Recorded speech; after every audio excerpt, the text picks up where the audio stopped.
ಅರ್ಶನದ ಗೌರಿ ಅಮೃತಗಳಿಗೆ ಬಂದಿದೆ. ಪೆಟ್ಗೆ ತೆಗಿತಾ ಇದ್ದೀನಿ. ಉಲುಚಿ ಕಂದ ಎಲ್ಲಿದ್ದಾಳೆ? ಅವಳಿರೋ ಜಾಗನ ನೀನ್ ತೋರಿಸ್ಬೇಕು.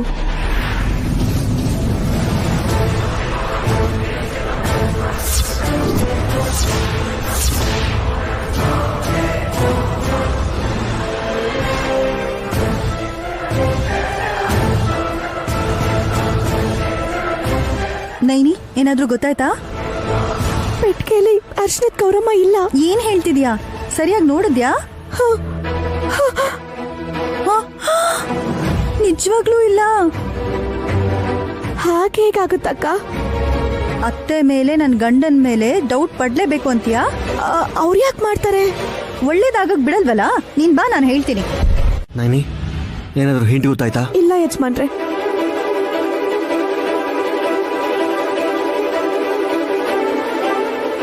ಅದಕ್ಕೂ ಮೊದ್ಲು ಈ ಬಾಕ್ಸ್ ಅಲ್ಲಿ ಇಟ್ಟಿರೋ ಅರ್ಶನದ ಗೌರಮ್ಮ ಸಿಗ್ಬೇಕು ಅಲ್ವಾ ವಿಶಾಲ್? ಏಯ್, ಸ್ವಲ್ಪ ಅರ್ಥ ಆಗೋ ತರ ಹೇಳೆ. ಅರ್ಶನದ ಗೌರಿನ ಏನ್ ಮಾಡಿದ್ರಿ? ಏನು ಗೊತ್ತಿಲ್ಲ ಅನ್ನೋರ್ ತರ ಆಡಿದ್ರೆ ನನ್ ಮೈಯೆಲ್ಲ ಉರ್ದೋಗುತ್ತೆ ಅತ್ತೆ. ಅರ್ಥ ಆಗೋ ಹಾಗೆ ಹೇಳ್ದೆ ಇದ್ರೆ ನಿನ್ ಹೊಲ್ಲು ಉದುರ್ಸ್ಬಿಡ್ತೀನಿ. ಸಾಕ್ ಸುಮ್ನಿರಿ. ಏಯ್, ನೀ ಸುಮ್ನಿರಕ್ಕ. ಅತ್ತೆ, ಪೆಟ್ಗೆಲಿದ್ದ ಅರ್ಶನದ ಗೌರಿ ಕಾಣಿಸ್ತಾ ಇಲ್ಲ. ಹಾಗ ಮಾಮ್, ನೀವೇನಾದ್ರೂ ತೆಗೆದ್ರ ಅಂತ ಕೇಳ್ತಾ ಇರೋದು. ಅಂದ್ರೆ ಲೇ, ನಿಮ್ ಕಣ್ಣಿಗೆ ಹೇಗ ಕಾಣಿಸ್ತಿದೀವಿ? ಕಳ್ರು. ಏಯ್, ಅದೇ ಕಳ್ರು ಈ ಬಾಕ್ಸ್ ಅನ್ನು ತೆಗೆದು ಅರ್ಶನದ ಗೌರಮ್ಮನ ತಗೊಂಡ್ ಹೋಗಿದ್ದಾರೆ ಅಂತ ಹೇಳ್ತಿರೋದು. ಅದೇಗ್ ಸಾಧ್ಯ ಆಗುತ್ತೆ ಅಂತ? ಆ ಬಾಕ್ಸ್ ಅನ್ನು ಓಪನ್ ಮಾಡೋದಕ್ಕಾಗೋದು ನೈನಿಗಾಗ್ಲಿ ಅಥವಾ ನಮ್ಮ ಮಕ್ಕಳಿಗಾಗ್ಲಿ ಆಗತ್ತಷ್ಟೇ. ಅದಕ್ಕೆ ತೆಗ್ದಿದ್ರೆ ಅವರೇ ಯಾಕೆ ಕೇಳ್ತಾರೆ ಬ್ರೋ? ಮಕ್ಕಳು ಆ ಕಡೆ ಹೋಗಲ್ಲ. ಹಾಗಾದ್ರೆ ಅರ್ಶನದ ಗೌರಮ್ಮಂಗೆ ಏನಾಯ್ತು? ಮಾಯ ಆಗೋಗಿದೆ. ಸುಮನಾ, ಹೌದಕ್ಕ, ನೀವು ಮುಚ್ಚಿಟ್ಟಿದ್ದು ಅರ್ಶನದ ಮುದ್ದೆ ಅಲ್ಲ, ಅಮ್ನವ್ರನ್ನ ತಾನೆ? ನನ್ನನ್ ಪೆಟ್ಗೆಲಿಟ್ಟು ಉಸಿರಾಡ್ದಂಗ್ ಮಾಡ್ತೀರಾ ಅಂತ ಪಾಪ ಮಾಯ ಆಗೋಗಿರ್ತಾರೆ.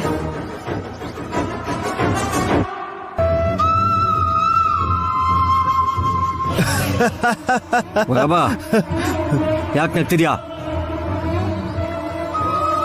ಸರ್ಕ್ಯಾಸಮ್. ನಾನು ಕೂಡ ಸರ್ಕ್ಯಾಸ್ಟಿಕ್ ಆಗಿ ಹೇಳಿದಕ್ಕ.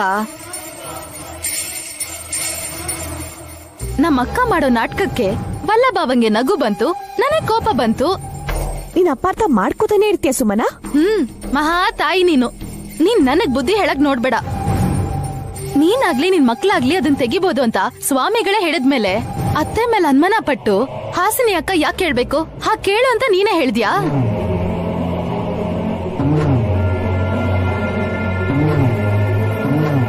ಹಾಗ್ಯಾಕೆ ಹೇಳ್ತೀಯಾ? ಮತ್ ಯಾಕೆ ಹೇಳ್ತಿದ್ದಾರೆ? ನಮ್ ಮೇಲೆ ಆರೋಪ ಹೊರಿಸೋದು ಹಾಸಿನಿಗೆ ಅಭ್ಯಾಸ ಅಲ್ವಾ? ನೈನಿ ತೆಗ್ದಿಲ್ಲ ಅಂದ್ರೆ ಇನ್ಯಾರು ತೆಗಿಯಕ್ ಸಾಧ್ಯ? ಏಯ್, ನನ್ ಪ್ಯಾಂಟ್ ಯಾಕೆ ಎಳಿತಾ ಇದ್ಯಾ?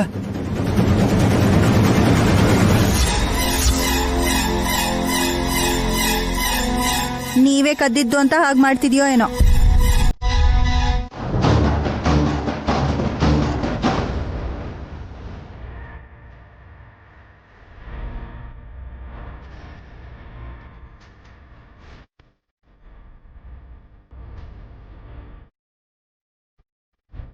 ಅಮ್ಮ, ಮಾಮ್, ಸ್ವಾಮಿಗಳು ಧ್ಯಾನ ಮಾಡ್ತಿಲ್ಲ. ಎದ್ದೇಳ್ಸೋ ಕೆಲ್ಸ ತಪ್ತು. ಏಯ್, ಏನೇನೋ ಮಾತಾಡಿ ಅವ್ರ ಕೋಪಕ್ಕೆ ಗುರಿ ಆಗ್ಬೇಡ. ಇಲ್ಲ ಬಿಡಿ ಮಾಮ್, ಅದೇನು ಅಂತ ನೀವೇ ಹೇಳಿ. ನಮಸ್ಕಾರ ಅಖಂಡ ಸ್ವಾಮಿ.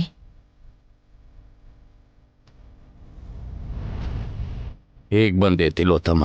ಕಾರಲ್ ಸ್ವಾಮಿ. ಮೂರ್ಖ, ನೀವು ಬಂದಿದ್ದು ಕಳತನದಲ್ಲಿ.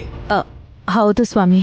ಅರ್ಶನದ್ ಗೌರಮ್ಮನ ಕದ್ವಿ ಆದ್ರೆ ಅದನ್ನ ನಯನಿ ನೋಡ್ಬಿಡ್ಬೋದೋ ಏನೋ ಅಂತ ನೀರ್ ಒಳಗಡೆ ಹಾಕ್ಬಿಟ್ಟೆ.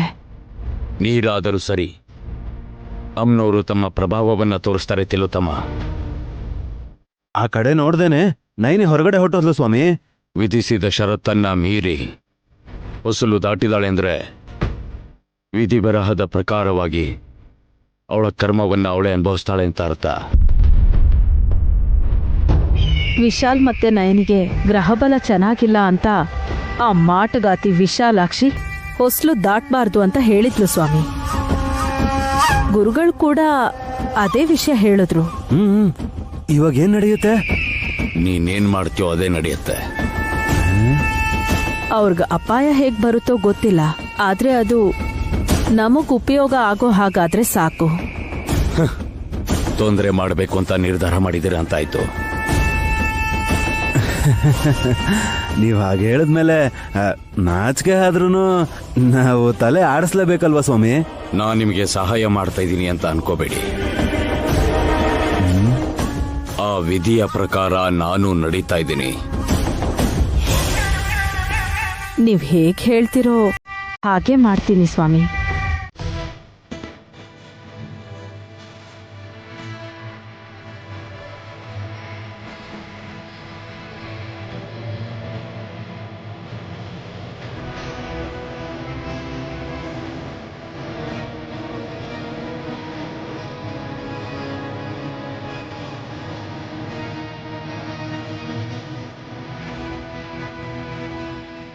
ಮಾಮ್ ಅಲ್ಲಿ ನೋಡಿ ನೈನಿ. ತುಳಸಿ ಹತ್ರ ಯಾಕೆ ಹೋದ್ಲು? ಡೌಟ್ ಬಂದಿರುತ್ತಾ? ತುಳ್ಸಮ್ಮ, ನೀನ್ ಎಲ್ಲಿರ್ತೀಯೋ ಅಲ್ಲಿ ಪ್ರಾಣಕ್ಕೆ ಅಪಾಯ ಆಗಲ್ಲ ಅಂತಾರೆ.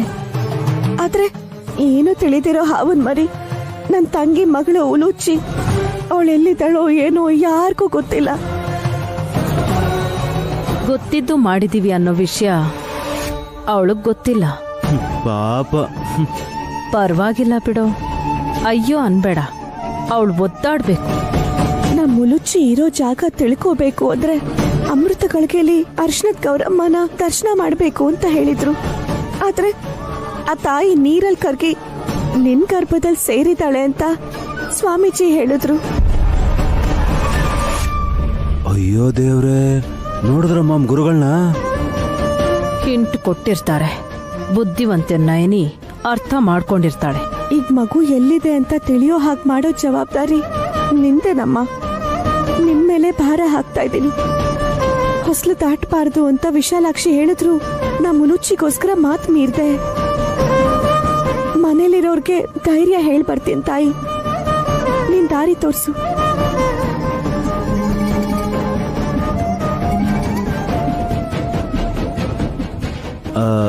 ಮಾಮ್ ಏನ್ ಮಾಡ್ತಾಳ ನೈನಿ? ಅವಳಲ್ಲ, ನಾವು ಮಾಡ್ಬೇಕು. ಏನು?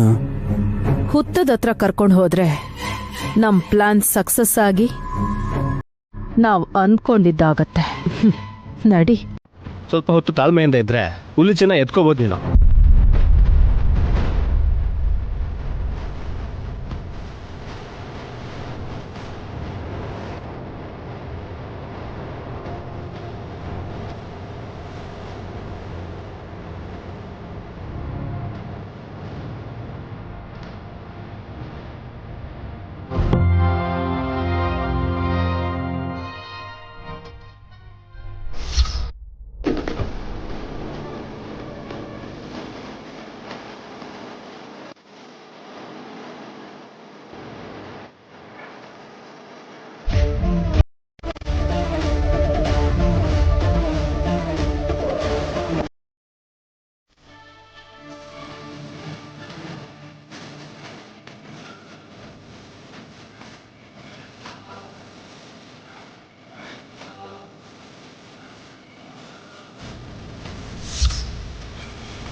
ಏಯ್, ಹುತ್ತದ ಒಳಗಡೆ ಕೇತುನ ಬಿಟ್ಟಿದ್ದೀನಿ ಅಂತ ಸನ್ನೆ ಮಾಡ್ತಿದ್ದಾನೆ ಆ ರತ್ನಯ್ಯ. ಅರ್ಶನದ ಗೌರಮ್ಮ ನೀರಲ್ಲಿ ಕರ್ಗಿ ಈಗ ತುಳಸಿ ಆಗಿದ್ದಾಳೆ ಅಂತ ಗುರುಗಳು ಹೇಳಿದ ತಕ್ಷಣ ತುಳಸಿ ಗಿಡನೇ ತಗೊಂಡ್ ಬಂದಿದ್ದಾಳೆ ನೈನಿ. ಪಾಪ. ಹೋಗ್ಬೇಕಾದ್ರೆ ಸತ್ತೋರ್ನು ಹೊತ್ಕೊಂಡು ಹೋಗ್ಬೇಕಾಗತ್ತೆ.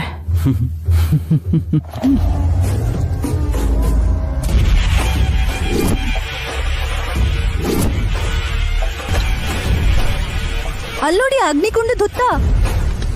ಬನ್ನಿ.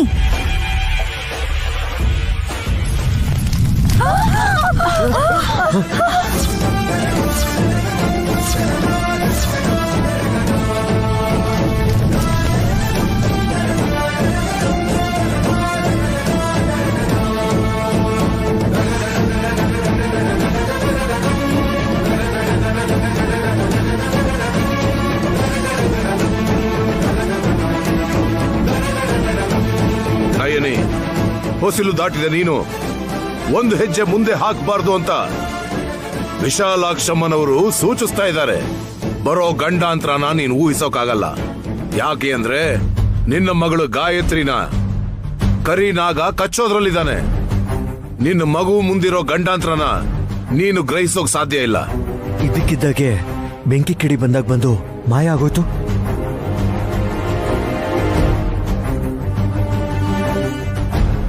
ನೈನಿ, ನೀನ್ ಹೇಳಿದ್ದೆ ಅಲ್ವಾ ಹುತ್ತದ ಹತ್ರ ಬೆಂಕಿ ಅಂತ, ಅದು ಇದೇ ಅನ್ಸುತ್ತೆ. ಹೌದಕ್ಕ, ಆ ಬೆಂಕಿ ಯಾವ್ದಕ್ ಸಂಕೇತನೋ ನನಗೆ ಗೊತ್ತಾಗ್ತಿಲ್ಲ. ವಿಶಾಲ್, ವಿಶಾಲ್ ಬಾಬಾ, ಬ್ರೋ ಬ್ರೋ ಏನಾಯ್ತು ಬ್ರೋ?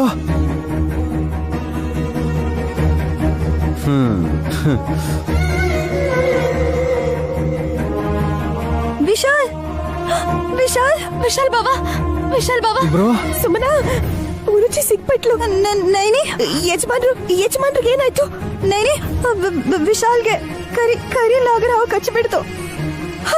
ಯಜಮಾನ್ರೆ, ವಿಶಾಲ್, ಬ್ರೋ ಯಜಮಾನ್ರೆ,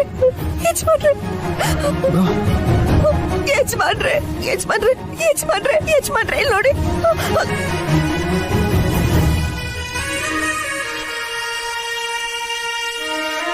ಕಣ್ಬಿಡು ಬ್ರೋ. ಆ ಹಾವು ಕಚ್ಚಿದ್ರೆ ಬದುಕಲ್ಲಮ್ಮ.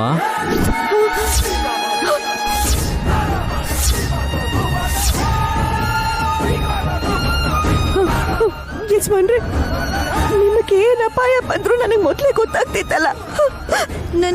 ನೈನಿ, ಗಾಯತ್ರಿ ಪಾಪುನ ಕಾಪಾಡೋಕ್ ಹೋಗಿ ಕರಿ ನಾಗರಾವು ವಿಶಾಲಿಗೆ ಕಚ್ಚಿ ಹೊಟ್ಟೋಯ್ತು. ಪಾಪ ನಯನಿ ಕಷ್ಟಪಟ್ಟು ಉಲಿಚಿನ ಕರ್ಕೊಂಡ್ ಬಂದ್ರೆ ವಿಶಾಲ್ ಪರಿಸ್ಥಿತಿ ಹೀಗಾಗೋಯ್ತಲ್ಲ. ಯಜಮಾನ್ರೆ, ಹಾಸ್ಪಿಟಲ್ ಕರ್ಕೊಂಡು ಹೋಗೋಣ ಬನ್ನಿ. ಆಸ್ಪತ್ರೆಗೆ ಹೋದ್ರು ಬದುಕಲ್ಲಪ್ಪ.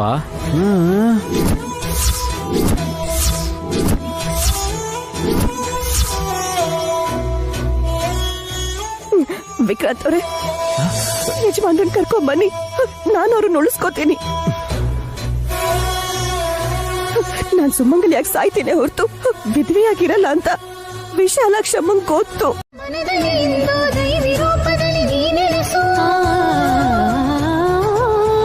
ಅಮ್ಮ ನೀನೇ, ಆತ್ಮ ನೀನೇ, ಆತ್ಮದ ಪರಮಾತ್ಮ ನೀನೇ.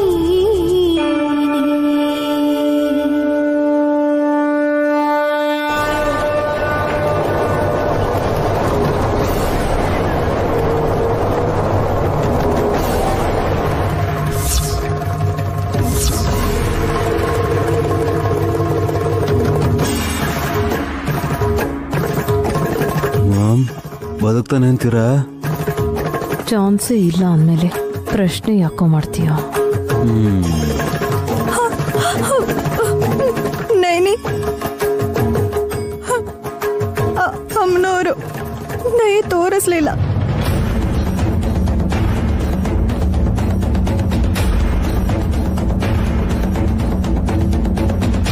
ಅಕ್ಕ, ವಿಶಾಲ್ ಬಾಬನ್ಗೆ ಪ್ರಜ್ಞೆ ಬರ್ಲಿಲ್ಲ. ಅದಕ್ಕೆ ಈಗಾಗಲೇ ತುಂಬಾ ಲೇಟ್ ಆಗಿದೆ. ಹಾಸ್ಪಿಟ್ಲಿಗೆ ತಗೊಂಡು ಹೋಗೋಣ ಅದಕ್ಕೆ.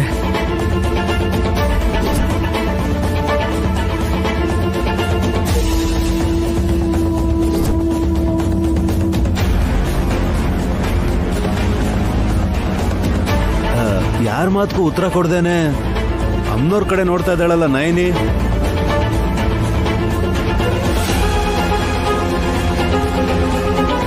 ನೀನ್ ಹೇಗೆ ನೋಡಿದ್ರು ಆ ತಾಯಿ ಕಣ್ಬಿಟ್ಟು ನೋಡಿಲ್ಲ ಅಂದ್ರೆ ಇಲ್ಲಿ ಬೆಚ್ಚಗನ್ಸೋದು ಚಿತೆಯಿಂದ ಬರುವಂತ ಶಾಖ ನಯನಿ. ಅತ್ತೆ, ದಯವಿಟ್ಟು ನೀವೇನು ಮಾತಾಡ್ಬೇಡಿ ಅಂತ ಕೇಳ್ಕೊತಾ ಇದ್ದೀನಿ. ಏಯ್, ಮಾಮ್, ಅದಕ್ಕೆ ಅವ್ರ ಪರಿಸ್ಥಿತಿಲಿ ನೀವು ಹಾಗೆಲ್ಲ ಮಾತಾಡೋದು ಸರಿನಾ ಹೇಳಿ? ವಿಕ್ರಾಂತ್, ಮನೆಗ್ ಬೆಳಕಾಗಿರೋ ವಿಶಾಲ್ ಬದುಕ್ಬೇಕು ಅಂತ ನಯನಿ ಹಾಡ್ ಹೇಳಿದ್ರು ಅಮ್ಮನವ್ರ ದಯ ತೋರ್ಸಲ್ಲ. ಅದು ಅಲ್ದೆ ಮುಂದೆ ಹಚ್ಚಿರೋ ದೀಪ ಎಲ್ಲ ಆರೋಯ್ತು. ಅದ್ರ ಅರ್ಥ ಪ್ರಾಣ ಕೂಡ ಹೋಗಿದೆ ಅಂತಲ್ವಾ?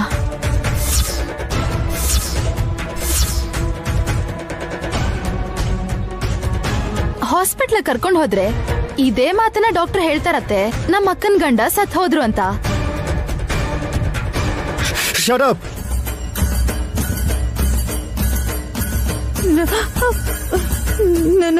ನೈನಿ ನೈನಿ. ವಿಶಾಲಾಕ್ಷಿ ಬಂದ್ಲಾ? ಹೌದು ವಿಶಾಲ್ ಅವ್ರೆ. ಅಯ್ಯನ ನಿಮ್ಮಮ್ಮ ಬೇರೆ, ಹಾಸಿನಮ್ಮ ಹೇಳ್ತಿರೋ ಅಮ್ಮ ಬೇರೆ, ಯಾರು ಕನ್ಫ್ಯೂಸ್ ಆಗ್ಬಿಡಿ. ನೀವ್ ಕನ್ಫ್ಯೂಸ್ ಆಗ್ತಿದ್ದೀರಾ ಚಿಕ್ಕಪ್ಪ. ಆ, ನಾನು ವಿಶಾಲಾಕ್ಷಿಗೆ ಅಮ್ಮ ಅಂತಂತಿರೋದು. ಏನೇ ಹಾಸ್, ನೀನು ಕೂಡ ಡಮ್ಮಕ್ಕನ್ ಥರ ಅಮ್ಮ ಅಂತ ಕರೀತ್ಯಾ?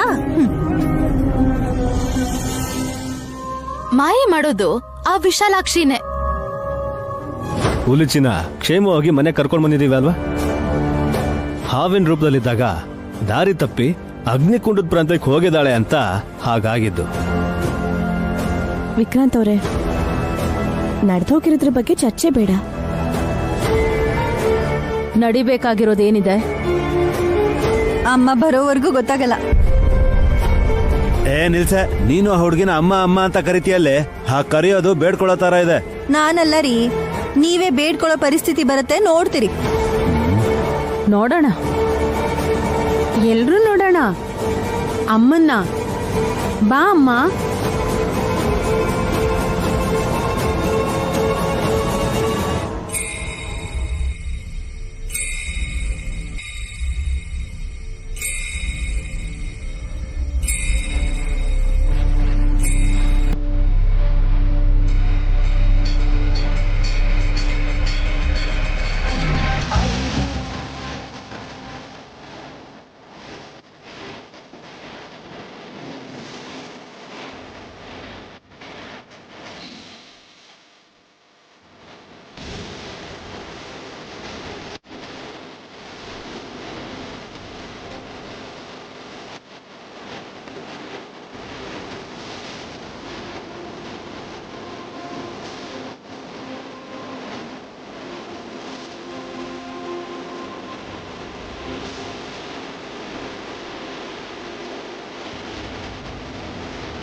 ಹುಡುಗಿ ಅಲ್ಲ, ತಾಯಿನೇ.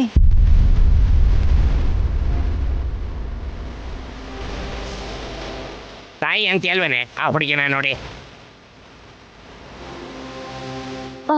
ಹಣೆ ಮೇಲೆ ಕುಂಕುಮ ಮತ್ತೆ ಆ ಸೀರೆ ನೋಡಿದ್ರ? ಅದ್ ಸರಿ ಕಣಮ್ಮ ಸುಮನ, ಕೈಗೆ ಬಳೆ ತೊಟ್ಕೊಂಡಿದ್ದಾಳೆ ಅಂದ್ರೆ ನಾರ್ಮಲ್ ಅಂತ ಹೇಳ್ಬೋದು. ಕೊರಳಲ್ಲಿ ತಾಳಿ ಎಲ್ಲ ಇದೆಯಲ್ಲ. ಅವಳ ಕೈಗೆ ಬಳೆ, ತಲೆ ತುಂಬಾ ಹೂವ, ಕಿವಿ ಗೋಲೆ, ಗೆಜ್ಜೆನೂ ಇದ್ಯಾ? ಕಾಲಿಗೆ ಉಂಗ್ರ ಕೂಡ ಇದೆ ಸುಮನ, ನೋಡು.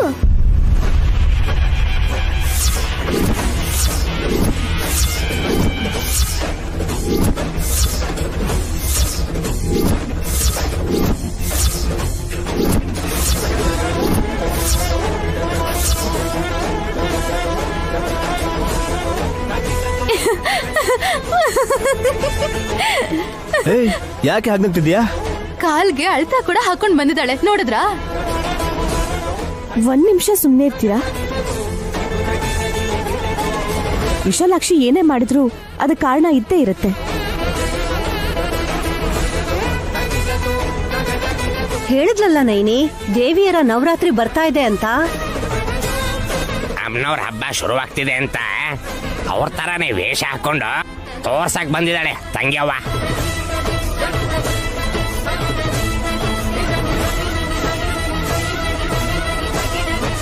ಅಣ್ಣಯ್ಯ, 5 ಅಲಂಕಾರ ಮಾಡ್ಕೊಂಡಿದ್ದ ಸ್ತ್ರೀನ ಮುತ್ತೈದೆ ಅಂತ ಕರೀತಾರೆ.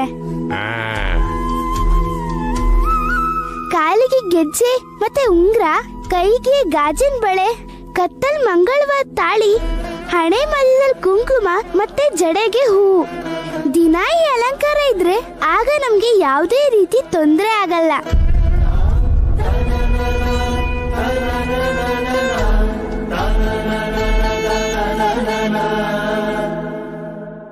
ಮದ್ವೆ ಆಗದೆ ಇದ್ರೂನು ಮದ್ವೆ ಆಗಿರೋರ್ ತರ ನಮ್ ಮನೆಗ್ ಯಾಕೆ ಬಂದಿದ್ಯಾ ಅಂತ ಹೇಳ್ತೀಯಾ? ಅಮ್ಮನವ್ರ ಸ್ವರೂಪದಲ್ಲಿ ಬಂದಿದ್ದೀನಿ. ನಾನು ಆಗ ಮುತ್ತೈದೆ ಆದಂಗೆ ಅಲ್ವಾ? ನಮ್ಗೇನಾಗಿದೆ ಅಂತ ನೀನ್ ಇಲ್ಲಿಗ್ ಬಂದ್ಯಮ್ಮ? ಎಲ್ಲದಕ್ಕೂ ತಲೆ ಹಾಕ್ತೀರಾ ನೀವು. ಸ್ವಲ್ಪ ಹೊತ್ತು ಮಾತಾಡದೆ ಸುಮ್ನಿರಿ. ವಿಶಾಲಾಕ್ಷಿ, ಹೋಗಿ ಬಟ್ಟೆ ಬದಲಾಯಿಸ್ಕೊಳ್ಳಮ್ಮ. ನೀನ್ ಹೀಗೆ ಇದೇ ಬಟ್ಟೆಲಿದ್ರೆ ಇವರೆಲ್ಲ ಆಡ್ಕೋತಾರೆ. ನನ್ನನ್ನ ಆಡ್ಕೊಂಡ್ರು ಪರವಾಗಿಲ್ಲ ಅಪ್ಪ, ನನ್ನ ಹೆಸರು ನೆನೆಸ್ಕೊಂಡ್ರೆ ಸಾಕು. ಅರ್ಥ ಆಯ್ತವಲ್ಲಬ? ಬೈದ್ರುನು ವಿಶಾಲಾಕ್ಷಿ ಅಂದ್ರೆ ಸಾಕು ಅಂತ ಹೇಳ್ತಿದ್ದಾಳೆ. ನಿಜಾನೇ, ಪಾಪ ಎಲ್ಲ ಹೋಗ್ಬಿಡತ್ತೆ.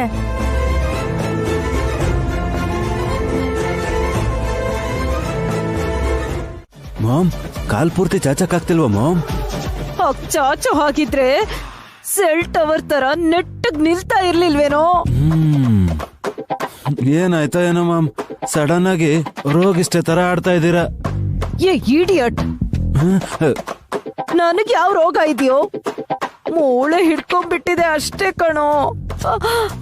ಯಾರು ಹಿಡ್ಕೊಂಡಿದ್ದಾರೆ ಅಂತ ಹೇಳಿ ಮಾಮ್. ಏಯ್, ಮೂಳೆ ಕಣೋ.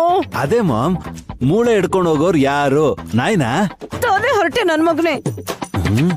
ಗೊತ್ತಿದ್ದು ಕೇಳ್ತೀಯೋ, ಗೊತ್ತಿಲ್ದೆ ಕೇಳ್ ಬಯಸ್ಕೋತೀಯೋ? ನಿನ್ನನ್ ಕೇಳ್ಬೇಕು ಅಂದಿದ್ದಕ್ಕೆ ಅಸಹ್ಯ ಪಟ್ಟು ಒದ್ದಾಡ್ತಾ ಇದೀನೋ. ಕಾಲ್ ಹಿಡ್ಕೊಂಡಿದ್ದಕ್ಕೆ ಹೀಗಾಗಿದೆ ಅಂತ ಹೇಳ್ತಾ ಇರೋದು. ಮಾಮ್, ನನಗೆ ಆ ವಿಶಾಲಾಕ್ಷಿ ಮೇಲೆ ಡೌಟ್ ಬರ್ತಾ ಇದೆ. ಅವಳೇನಾದ್ರೂ ಮ್ಯಾಜಿಕ್ ಮಾಡಿರ್ತಾಳ? ಏಯ್, ಅವಳು ಸೀರೆ ಉಟ್ಕೊಂಡ್ ಬಂದಿದ್ದಾಳೆ ಕಣೋ. ನಾವೇನ್ ಅವಳ ತಂಟೆಗೆ ಹೋಗ್ಲಿಲ್ವಲ್ಲೋ. ಮಾಮ್, ತುಂಬಾ ಹೊತ್ತಿಂದ ಸೋಫಾ ಮೇಲೆ ಕುತ್ಕೊಂಡಿದ್ದಕ್ಕೆ ಆತರ ಆಗಿದೆ ಅಂದ್ರೆ ನಾನು ಎಷ್ಟೋ ವರ್ಷಗಳಿಂದ ಆರಾಮ ಕುತ್ಕೊಂಡೇ ಇದ್ದೀನಲ್ಲ ಮಾಮ್, ನನ್ಗೇನು ಆಗೇ ಇಲ್ಲ. ನನಗೆ ಇರಿಟೇಟ್ ಮಾಡ್ಬೇಡ, ಹೋಗು. ಸರಿ ಬಿಡಿ ಮಾಮ್. ಏಯ್, ನೀರ್ ತಗೊಂಡ್ ಬಾರೋ, ಟ್ಯಾಬ್ಲೆಟ್ ಆದ್ರೂ ತಗೋತೀನಿ, ಹೋಗು.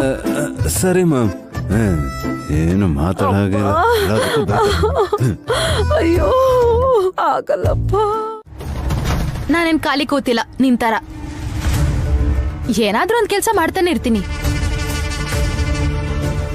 ನೆಟ್ಟಗ್ ಮಾತಾಡಕ್ ಬರಲ್ವೇನೆ ನಿನ್ಗೆ ಸುಮ್ಮಿ? ಬಾಯಿಗೆ ಬಂದ ಹಾಗೆ ಮಾತಾಡಿದ್ರೆ ಅದಕ್ಕೆ ಅರ್ಥ ಇರ್ಬೇಕಲ್ಲ. ಅಷ್ಟಕ್ಕೋ ವಿಶಾಲಾಕ್ಷಿ ಶಿವ ಭಕ್ತೆ. ಅವಳಿಗೇನಾದ್ರು ಅಂದ್ರೆ ಕಣ್ಣು ಹೋಗತ್ತಮ್ಮ. ಕಣ್ಣಲ್ಲ ಚಿಕ್ಕಪ್ಪ, ಕಾಲು, ಲೆಗ್ಸು.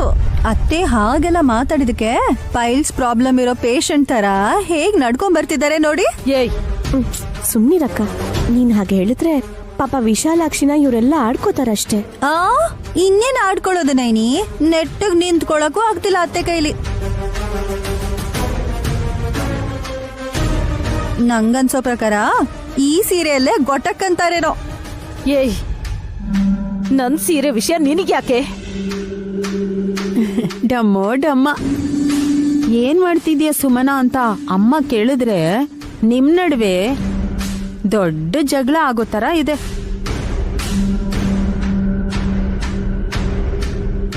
ಉಲ್ಟಾ ಸೀದಾ ಮಾತಾಡಿರ್ತಾಳಲ್ವಾ? ಹೌದು ವಿಕಿ, ನನ್ ಕೈ ಏನ್ ಖಾಲಿ ಇಲ್ಲ ಅಂತ ಹೇಳಿದ್ಲು. ಹಾಲು ಬೆರೆಸ್ತಾ ಇದೀನಿ ಅಂತ ಹೇಳಕ್ಕೇನ್ ರೋಗ ಇವಳಿಗೆ? ಹೀಗ್ ಮಾಡದೆ ಒಂದ್ ರೋಗ. ಅದೇನ್ ಬಾವ ಹಾಗೆ ಹೇಳ್ತೀರಾ? ಹೌದು ಸುಮನ, ನಾದ್ನೇ ಆಗಿದ್ರು ನಾನು ನಿನ್ನನ್ನು ಕೂಡ ಮಾತೃ ರೂಪದಲ್ಲೇ ನೋಡೋದು. ನಾನು ಆದ್ರೆ ನೀನೆ ತಾಯಿತನನ ಮರ್ತಿರೋ ಹಾಗೆ ನಡ್ಕೋತಾ ಇರೋದು. ನೀವು ನಿಜ ಹೇಳಿದ್ರಿ ಅಪ್ಪ.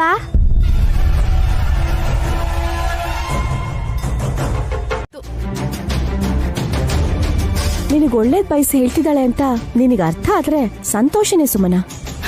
ನನಗ ಅರ್ಥ ಆಗಿದ್ ಏನು ಅಂತ ಗೊತ್ತಾ ಅಕ್ಕ? ಆಗ್ಲೇ ಈ ಹುಡುಗಿ ಈ ಅವತಾರದಲ್ಲಿ ಬಂದಿದ್ದಾಳೆ ಅಂತ ನಾನು ನಕ್ಕದ್ನಲ್ಲ. ಅದಕ್ಕೆ ಇವಳು ಈಗ ನನ್ಗೆ ಇಂಥ ಸಲಹೆಗಳನ್ನ ಕೊಡ್ತಿದ್ದಾಳೆ.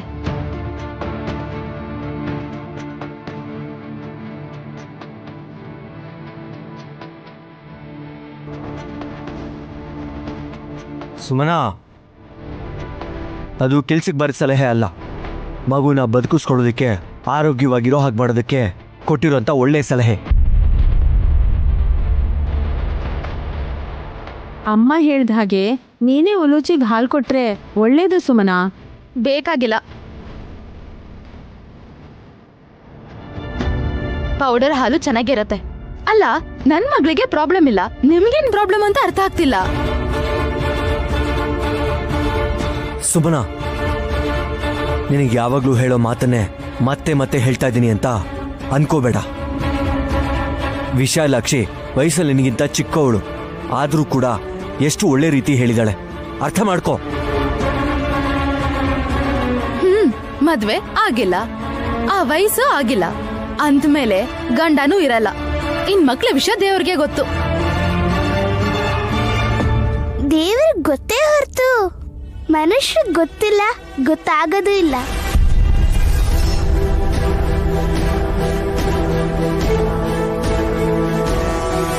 ನಮ್ಗೇನು ಗೊತ್ತಿಲ್ಲ, ನಿನಗೆ ಎಲ್ಲ ಗೊತ್ತಿದೆ ಅನ್ನೋ ತರ ಹೇಳ್ಬೇಡ. ಅವಳು ಹೇಳಿದಾಗ ನೀವು ಕೇಳಲಿಲ್ಲ ಅಲ್ವಾ? ಅಷ್ಟಾದ್ಮೇಲಾದ್ರೂ ಏನು ಮಾತಾಡದೆ ಸೋಫಾಲ್ ಬಂದು ಕುತ್ಕೊಳ್ಳಿ ಮಾಮ್. ನಿನ್ ಮಾತಾದ್ರು ನಾನ್ ಯಾಕೆ ಕೇಳ್ಬೇಕು? ವಲ್ಲಭನ್ ಹಿಡ್ಕೊಂಡು ಹಾಗೋ ಹೀಗೋ ಬ್ಯಾಲೆನ್ಸ್ ಮಾಡ್ಕೊಂಡು ನಿಂತಿದ್ದೀನಲ್ಲ. ಆದ್ರೂ ಅವ್ರಿಗೆ ತಾನೇ ನೋವು. ವಿಕ್ರಾಂತ, ನೀನ್ ಏನು ನೋವಿಲ್ಲ ಅಂದ್ಮೇಲೆ ಅಕ್ಕಂಗೇನು ಹೇಳಕ್ ಹೋಗ್ಬೇಡ.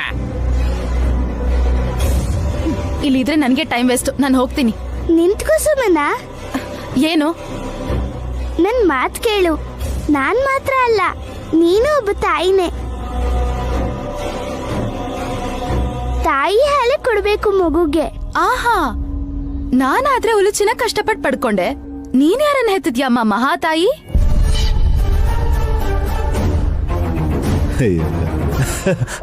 ಅಮ್ಮ ಅಮ್ಮ ಅಂತ ಕರೆಯೋ ನಮ್ಮಕ್ಕ ನಂದೀಶನ್ ಎತ್ತಿರ್ಬೇಕು.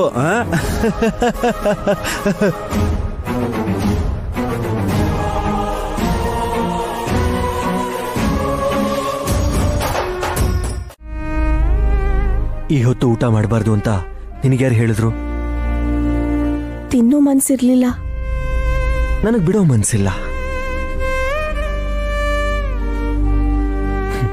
ನೈನಿ, ಹಬ್ಬ ಹರಿದಿನ ಅಲ್ಲ, ಏಕಾದಶಿನೂ ಅಲ್ಲ. ಹಸುವಿಲ್ಲ ಅಂತ ನೀನ್ ಸುಳ್ಳು ಹೇಳಿ ಖಾಲಿ ಹೊಟ್ಟೆಲೇ ಇದ್ರೆ ಮಕ್ಕಳ ಹಸು ಹೇಗ್ತಿರುತ್ತೆ ಹೇಳು? ಅವ್ರ ಬಗ್ಗೆನೇ ಯೋಚಿಸ್ತಾ ಇದ್ದೀನಿ ಯಜಮಾನ್ರೆ. ಶರಣ್ ನವರಾತ್ರಿ ನಡಿಬೇಕಾದ್ರೆ ಒಂದಿಡೀ ದಿನ ತಾಯಿ ಹಾಲು ಕುಡಿತೇನೆ ಹೇಗ್ ಅವ್ರಿರ್ತಾರೆ ಅಂತ. ನೈನಿ, ಮಕ್ಕಳಿಗೆ 1 ವರ್ಷ ಆಗಿದೆ, ಏನೋ ಒಂದು ತಿನ್ಕೊಂಡು ಇರ್ತಾರೆ ಬಿಡು, ಕುಡಿ.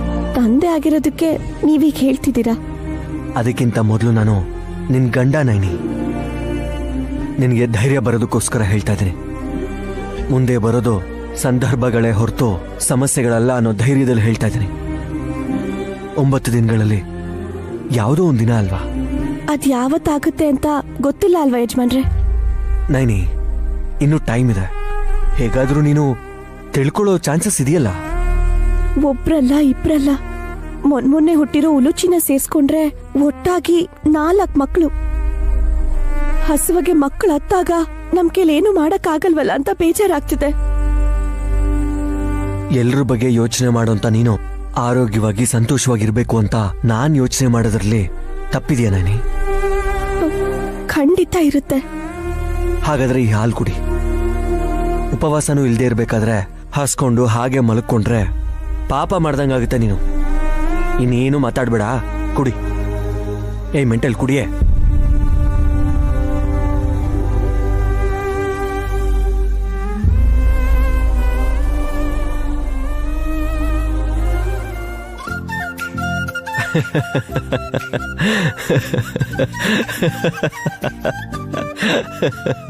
ಯಾಕೆ ನಗ್ತಾ ಇದ್ದೀರಾ ಯಜಮಾನ್ರೆ? ಮಕ್ಕಳಾಗೋಕ್ಕೂ ಮೊದಲು ಈ ರೀತಿ ಆಗಿದ್ರೆ ಚೆನ್ನಾಗಿರ್ತಾ ಇತ್ತು ಅಲ್ವಾ? ಏನ್ ಹೇಳ್ತಿದ್ದೀರಾ ಯಜಮಾನ್ರೆ? 1 ಸೆಕೆಂಡ್. ಈ ಮನೇಲಿ ನಾವಿರೋದು ಅದು ನಮ್ಮ ಅದೃಷ್ಟ ಕಣೆ. ನಮ್ಮಂತವ್ರನ್ನ ಮನೇಲಿ ಇಟ್ಕೊಂಡಿರೋದು ನಯನಿ ಮಾತೆಯ ದೊಡ್ಡ ಗುಣ. ನಮ್ಮನ್ನು ಕೂಡ ನಿನ್ ತಕಡಿಗೆ ಹಾಕೊಂಡ್ಬಿಟ್ಯಾ ನಂದೀಶ? ಹೋದ ಮೇಲೆ ಕೈಲಾಸಗಿರಿ ವಿಲಾಸದಲ್ಲಿ ಎಲ್ರೂ ಸೇರ್ಕೊಂಡ್ಬಿಡೋದು ಅಷ್ಟೇ ಮಾತೆ. ಅಮ್ಮ ಗಾಯತ್ರಿ, ತಗೋಮ್ಮ ಗಂಟೆ, ತಗೋಮ್ಮ ಗಂಟೆಯಲ್ಲಿ ಆಡ್ಕೋ. ಗಂಟೆ ಯಾಕೆ? ಹೊಡೆಯೋದಿಕ್ಕೆ. ಯಾರ್ಗೆ? ಅದನ್ನ ತಗೊಂಡು ಯಾರಿಗೆ ಹೊಡಿತಾಳ ಅವಳು? ಅದರಿಂದ ಹೊಡೆಯಕ್ಕಲ್ಲ ಅದಕ್ಕೆ. ನಮ್ಮ ಮಕ್ಕಳಿಗೆ ಹಾಗೆಲ್ಲ ಹೇಳ್ಕೊಡ್ಬೇಡಿ. ಈ ಬಂಗಾರಿಗೆ ಯಾರು ಹೇಳೋ ಅವಶ್ಯಕತೆ ಇಲ್ಲ ನೈನಿ. ಗುರಿ ಇಟ್ ಹೊಡೆದ್ರೆ ಗಾಯ ಆಗೋದ್ ಕನ್ಫರ್ಮು. ಯಾಕ್ ಬರಕ್ ಹೇಳಿದ್ರು? ಯಾರು? ಏನೋ ಅತ್ತೆ ಎಲ್ರನ್ನೂ ಹಾಲಿಗೆ ಬರಕ್ ಹೇಳಿದ್ರು. ಅಷ್ಟಕ್ಕೂ ಬೂದ್ ಗುಂಬಳಕಾಯಿ ಅವ್ರೆಲ್ಲಿದಾರೋ? ಮಾಮ್ನ ಕರ್ಕೊಂಡ್ ಬರ್ತಾ ಇದ್ದೀನಿ. ಮಾಮ್, ನಡೆಯೋದಕ್ಕೆ ಕಷ್ಟ ಆಗ್ತಿದ್ರೆ ಎತ್ಕೊಂಡು ಸೋಫಾದಲ್ಲಿ ಕೂರಿಸ್ತೇನೆ ನಿಮ್ಮನ್ನ. ಪರವಾಗಿಲ್ಲ ವಿಶಾಲ್, ಮಂಚದ ಮೇಲೆ ಮಲ್ಕೋಬೋದಷ್ಟೇ. ಇನ್ನೆಲ್ಲೂ ಕೂರಕ್ಕಾಗಲ್ಲ, ನಿಲ್ಲಕ್ಕೂ ಆಗಲ್ಲ.